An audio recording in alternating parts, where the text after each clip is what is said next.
د مور او ماشوم روغتیا ته ښه راغلاست. نن موږ یو ډیر مهم موضوع باندې خبرې کوو. په نویو زیږیدلو ماشومانو کې د خطر نښې. ساه اخیستو ته پام وکړئ.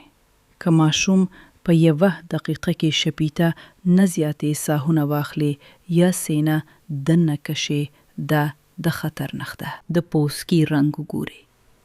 که شونډو یا ګوتو شاوخوا تور رنګ ښکاره سي، ماشوم ته اکسیجن نه رسیږي. دا بیړنی حالت ده.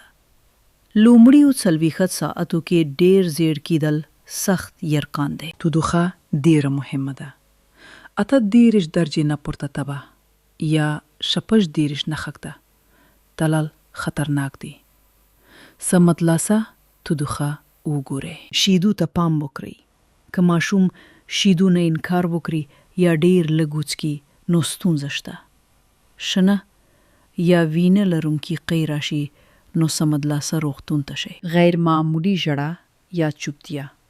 که ماشوم پرله پسې ژاړي یا ډیر چوپ او شل سي، دا د خطر نښې دي. انتان تیزی سره خپریږي.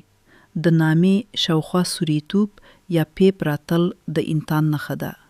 پوستکي باندې آبلې هم خطرناک دي. غشي. که د ماشومې لاسونه پخې جنبش وکړي، بدن غوندي شي، دا بیړنی حالت ده. سمدلاسي روغتون ته یوسئ. یاد ساتئ، خپلې فطرت باندې باور ولرئ. که څه غلط محسوس سي، نو ما څنډئ. مننه.